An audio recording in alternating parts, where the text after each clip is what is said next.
যদি আমাদের কন্টেন্টগুলো আপনাদের ভালো লাগে তবে অবশ্যই লাইক করুন, শেয়ার করুন এবং চ্যানেলকে সাবস্ক্রাইব করুন।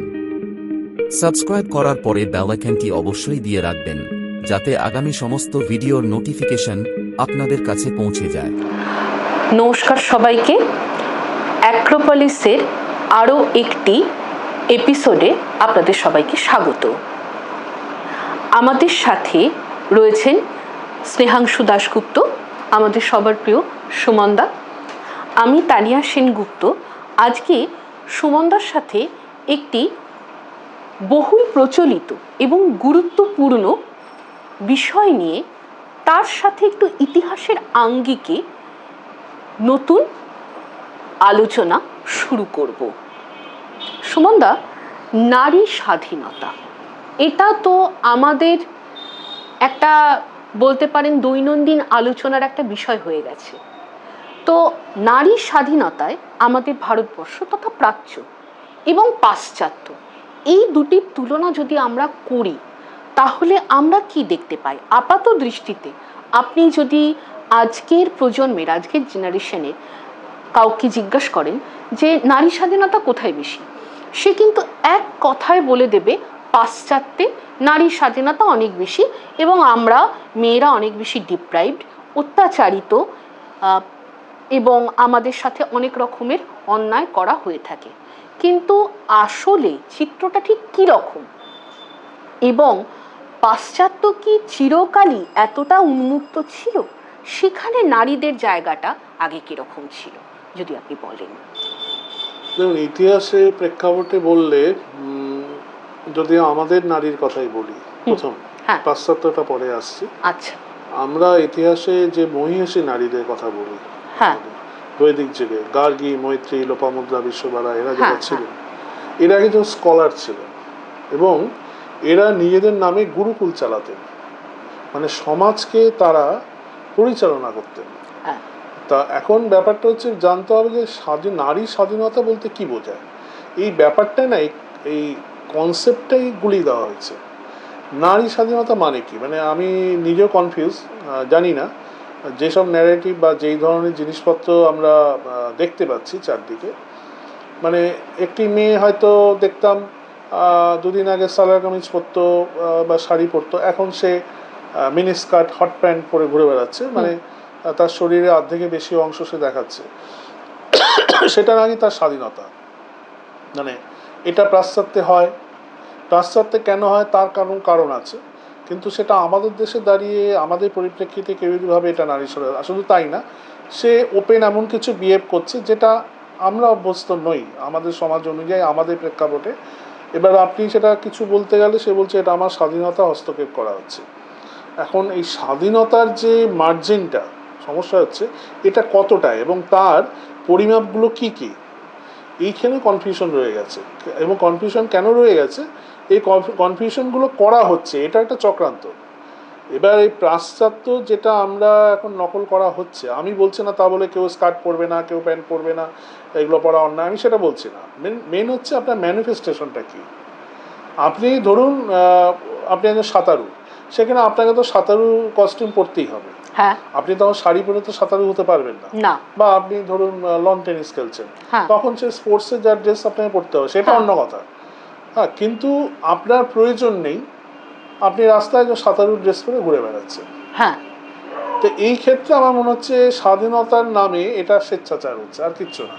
আমার ইচ্ছা আমি আমার শরীরের অংশ থাকে। এই যে কিছুদিন আগে এই একজন ফিল্ম স্টার, সম্ভবত দীপিকা পাদুকন বোধহয় বলেছেন যে আমি একজন মেয়ে, আমার ওপরে ব্রেস্ট পার্ট দেখা যেতে পারে, এটাই স্বাভাবিক, তাতে কি কার কি অসুবিধা, আমি মেয়ে আমি দেখাবো, কার কি অসুবিধা, এটা আমার ব্যক্তিগত স্বাধীনতা।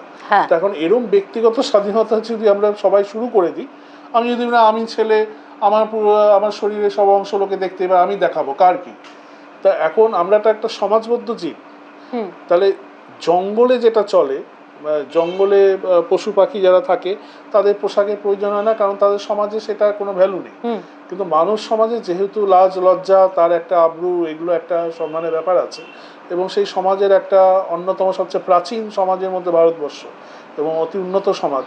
কারণ এখন দেখা যাচ্ছে যারা একদিন ইউরোপিয়ানরা মিনি স্কার্ট হট প্যান্ট করে ঘুরে তারা এখন শাড়ি পরছে, সালোয়ার কামিজ পরছে, নানা রকম জায়গায় আমরা দেখতে পাচ্ছি, তারা আমাদের পোশাকগুলোকে অ্যাডপ্ট করছে। তা সেক্ষেত্রে যে বলা হচ্ছে যে নারী স্বাধীনতা, যে পোশাক, আমার এখানে একটা মজার জিনিস লাগে যে একটি মেয়ে সে একটু খোলামেলা পোশাক পরলো, একটু পয়সা ইনকাম করলো, আর একটু ভালো লাইফস্টাইল পেলো, সেটাই নাকি নারী স্বাধীনতা। যেটা সমস্যা, মানে যেই জায়গাটা নারী স্বাধীনতা হওয়া উচিত ছিল, সেটা যেই জায়গাটা যে কোনো কারণেই হয়নি বা হতে দেওয়া হয়নি, বা এর পিছনে কারণ হেতু অনেক কিছু থাকতে পারে।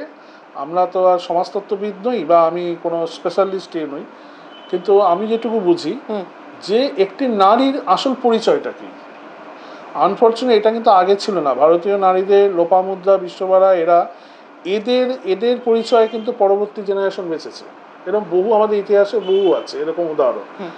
কিন্তু এখন কি হচ্ছে আমি বুঝি, আমি যেটা ফিল করি, একজন মহিলা আর কি বা নারী, সে জন্মে কারো কন্যা হচ্ছে, তারপরে কারো ভগ্নী হচ্ছে বা বোন হচ্ছে, কারো দিদি হচ্ছে, কারো মাসি পিসি হচ্ছে, কারো স্ত্রী হচ্ছে, কারো হয়তো গার্লফ্রেন্ড হচ্ছে, এবং কারো মা হচ্ছে পরে, বা কারো ঠাকুমা হচ্ছে। তার মানে কি প্রত্যেকটার পিছনে কিন্তু একটা পুরুষকে সঙ্গে রেখে।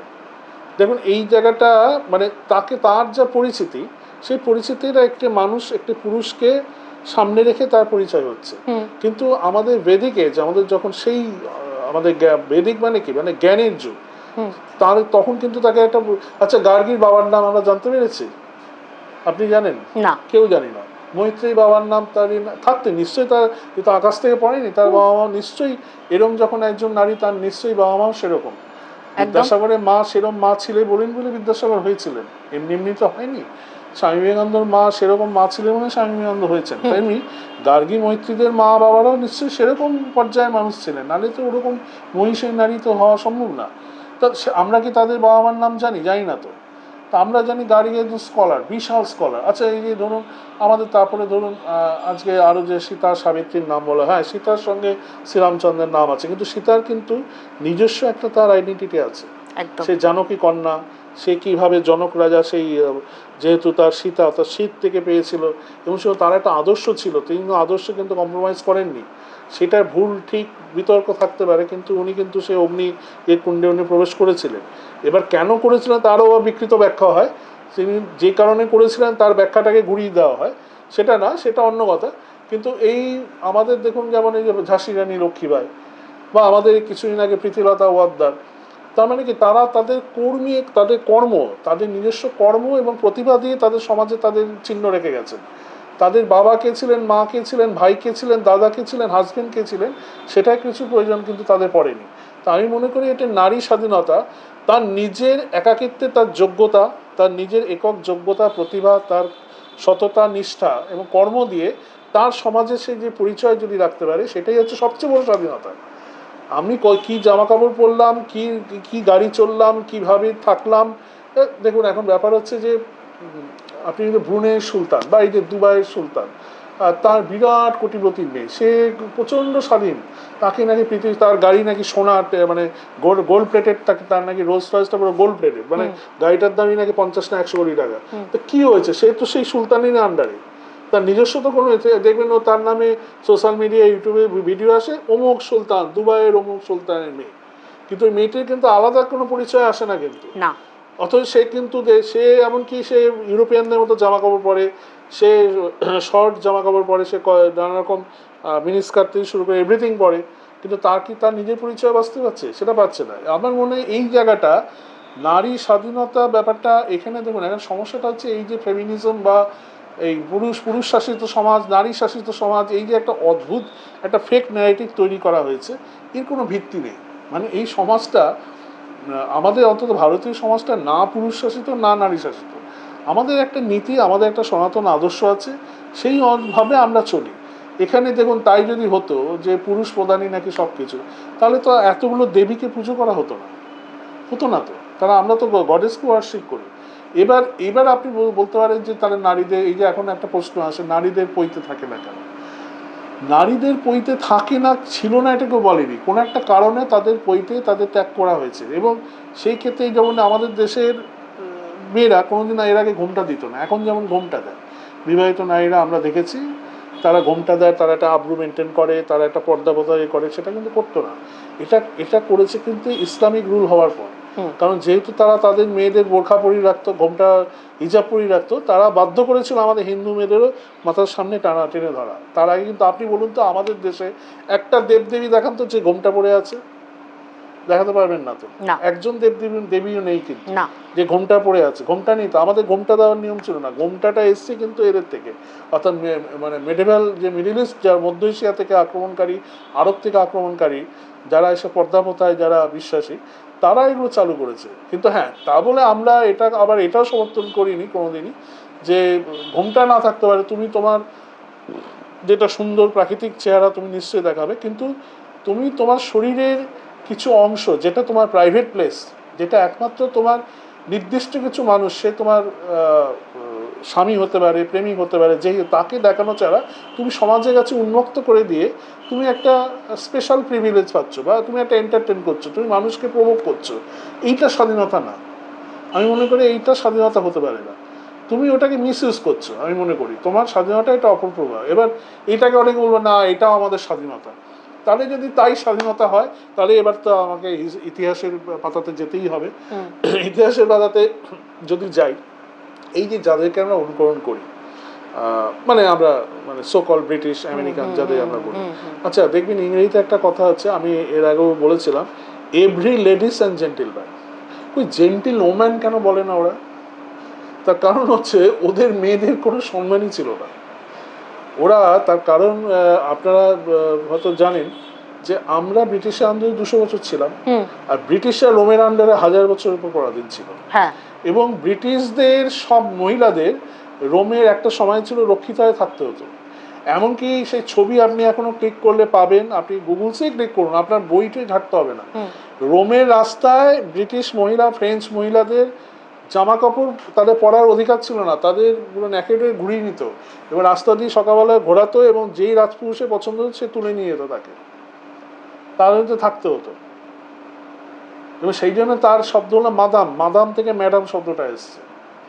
মাদাম শব্দের অর্থ, আপনি একজন মহিলা, আপনি ডিকশনারি দেখে নেবেন, এবং আপনারা যারা দেখছেন আপনারা ভালো করে একটু দেখে নেবেন মাদাম শব্দের অর্থ কী।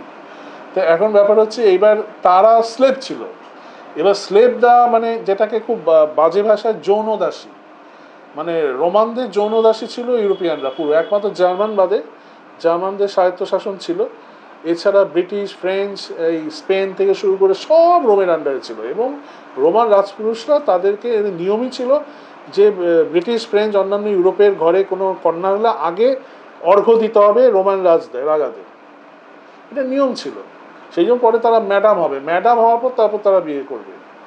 তা এখন এইটাকে যদি কেউ বলে স্বাধীনতা, তাহলে সে স্বাধীন হতে বেরোতে সে যাক না গিয়ে, সে জামা কাপড় না পরে রাস্তায় ঘুরতেই পারে, হয়তো এই জন্যই নগ্নতাকে নরমালাইজ করা হয়েছে। হ্যাঁ, এই জন্য নুডিটিটাকে সমর্থন করা হচ্ছে। এবং কি হচ্ছে, ওরা কি করেছে, ওদের কি হচ্ছে দেখুন মজার জিনিস একটা, ওরা একটু ইন্টেলিজেন্ট, মানে ইন্টেলিজেন্ট শয়তান। ওরা নিজেদের যেটা কালিমা ওটাকে ওরা স্টাইল স্টেটমেন্ট বানিয়ে দিয়েছে।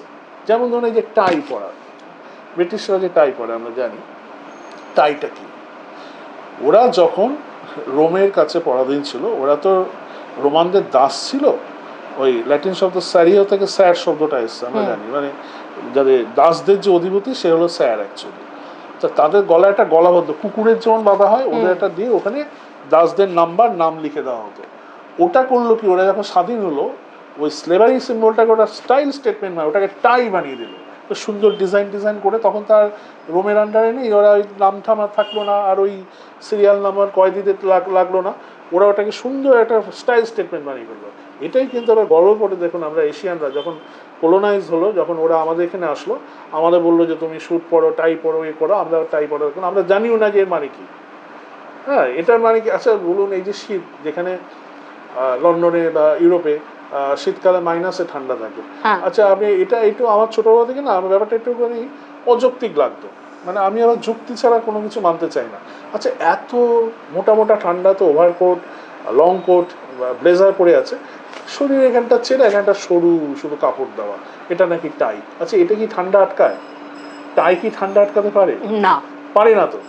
এই দেখবেন ঠিক গলার এখানটা কাটা থাকে, টাইটা দেওয়া থাকে এখানটা, এটা কিন্তু ঠান্ডা আটকায় না, তারপরে দেখা যায় ওরা আবার তার উপর ওদের একটা চাপাতে হয়। তাহলে এটা পড়ার কি ভিতরেই বা এটা পড়ার দরকার? তার মানে ওই সিম্বল অফ স্লেভারি, ওরা যে রোমের আন্ডারে ওরা যে পরাধীন ছিল, ওই স্লেভারিটা কিন্তু ওদের যায়নি, ওরা ওটাকে একটা স্টাইল স্টেটমেন্ট হিসাবে রেখেছে এবং ওরা ওটাকে কৌশলে ওদের ওই স্লেভারিটাকে স্টাইল স্টেটমেন্ট হিসেবে চলছে। এমনি ওদের নুডিডিটি, যেটা এই নুডিডিটিটাকে ওরা সুন্দর করে একটা বেশ প্যাকেজ করে হ্যাঁ ওরা ছড়িয়েছে, সারা পৃথিবীতে ছড়িয়েছে, বিশেষ করে এশিয়াতে এসে, এবং আমাদের এশিয়ান মেয়েরাও এটাকেই অনুকরণ করছে। তো সেই জন্য, এবং এইটা করতে গিয়ে দেখা যাচ্ছে যে এখন একটা অদ্ভুত ব্যাপার যে এই নুডিডিটিটাই বোধহয় নারী স্বাধীনতার প্রধান অঙ্গ, মানে এরকম একটা অদ্ভুত স্টেটমেন্ট হয়ে যাচ্ছে।